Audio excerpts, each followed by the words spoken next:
So Adi is going to talk about automating AWS infrastructure using Terraform and GitHub Actions.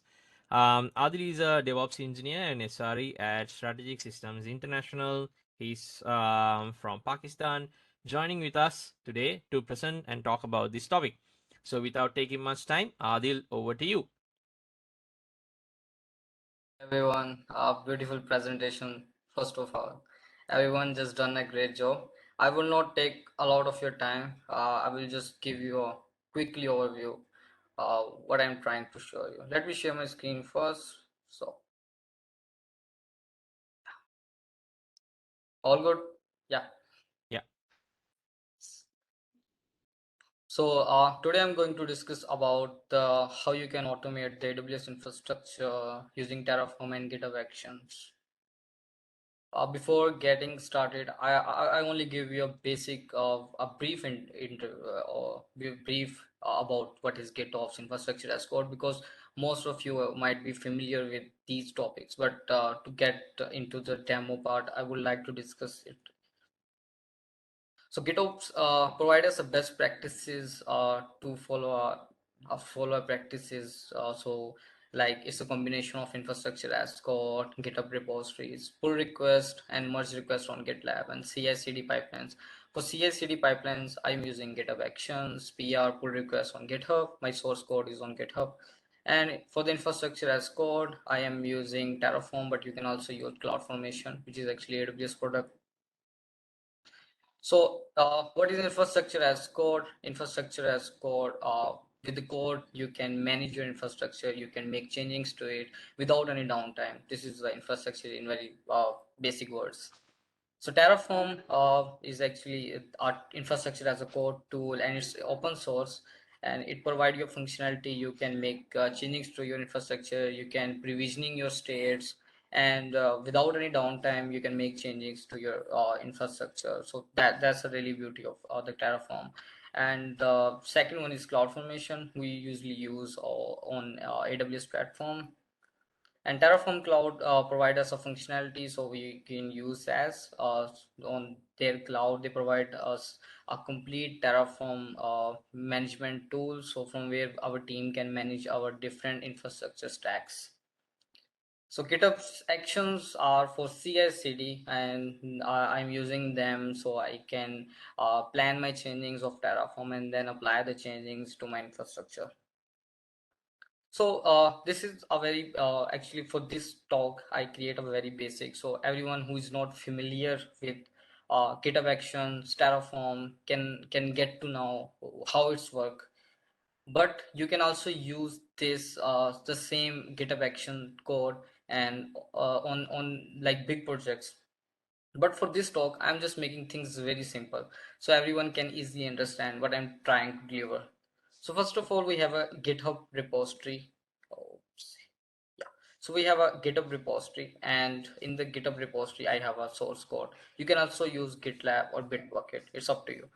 Then I also restricted my branch, so nobody can just push changes to the master or main branch. Everyone need to make the change, create a new, make your changes to the new branch, and pull request will be reviewed by any reviewer, and once the review done, and the changes will be pushed to the master branch, and Terraform cloud will detect the changes, and it will make changes to my infrastructure, which is actually on AWS.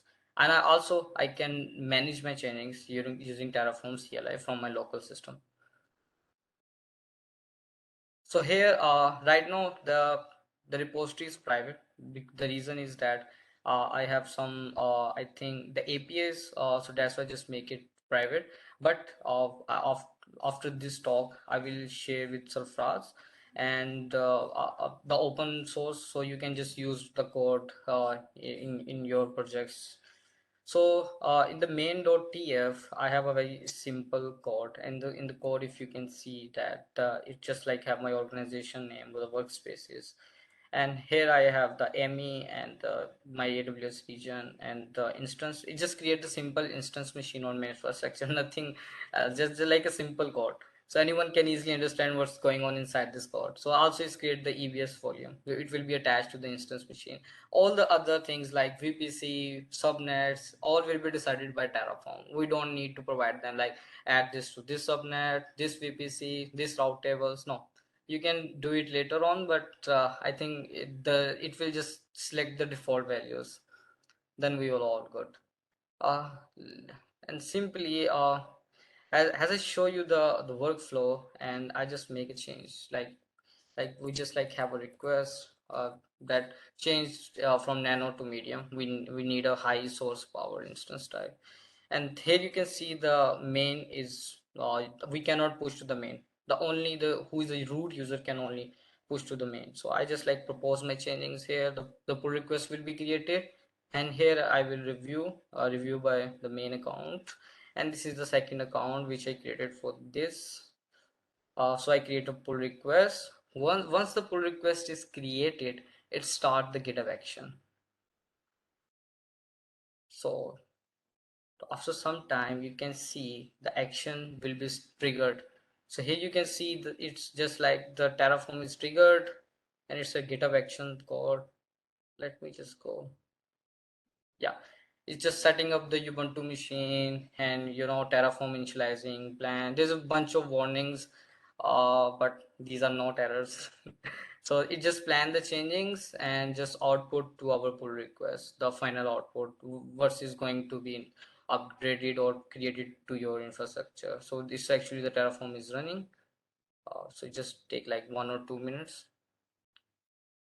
So if I go back to my root account, so this is my root, and the privileges have I have access to the settings, but the account which I created for this talk does not have access to the settings. So it's mean that it cannot access to our secrets. So it's mean so only the person who have the full access to this pull request can access to our. Okay. So I need to review what is changed. It's just like a simple change, just change to from nano to medium.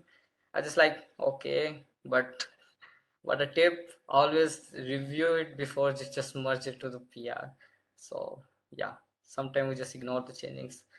And yeah, if you see here, just like GitHub action, just check the format, initialization, the plan.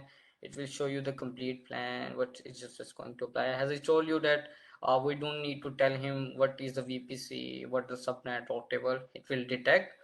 But if you are working on a project, the big projects you can provide the values. It's up to you. So I can just simply the review is done and of changings has been approved. Now I have the permissions to merge to my main branch.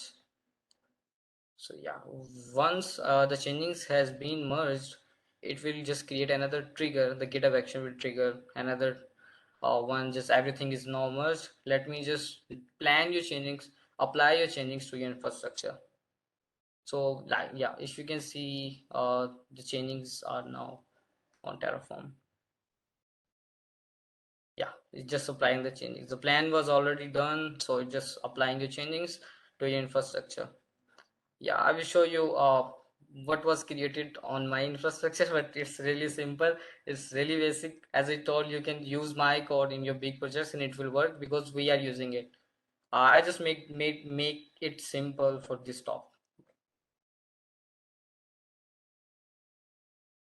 So the plan is done and it just like taking some time. Yeah. So just like all the chainings, like we have the EBS volume is created. And if I go to my Terraform and I go to my run, I can see something is going on. I think this is applying the changings. The EBS volume is creating, Terraform server is creating. So just like taking some 10 seconds. But as you can see, you can control your if anyone who have access to your workspaces, they can control what's going on. You can make changes. There's some like states, how many time you just have states, like how many time you just make a change, just versioning your change. And you can just roll out to your previous change also. So this is the power of Terraform. And I know you can more a lot of things you can do more with Terraform. Yeah, it's still running. Okay, let's check on our EC2, which is AWS. I created for this a test user, and I can see something. Yeah, the Terraform server is up. It's just initializing. So just like creating the Terraform server. Uh, Also, you can also automate your servers using Boto 3, or I also wrote a lot of blogs on my Medium. So I'll share the link with you how you can automate the AWS infrastructure using Boto 3, GitHub Actions. So this is the basic automation we can involve them in our project. So yeah, that's all from my side. As I told, I really make it quick. So I'm not taking a lot of your time. So that's all. If anyone have any question, I will share the resources with you, all of you, and take care. Awesome. Thank you very much, Adil, for that presentation.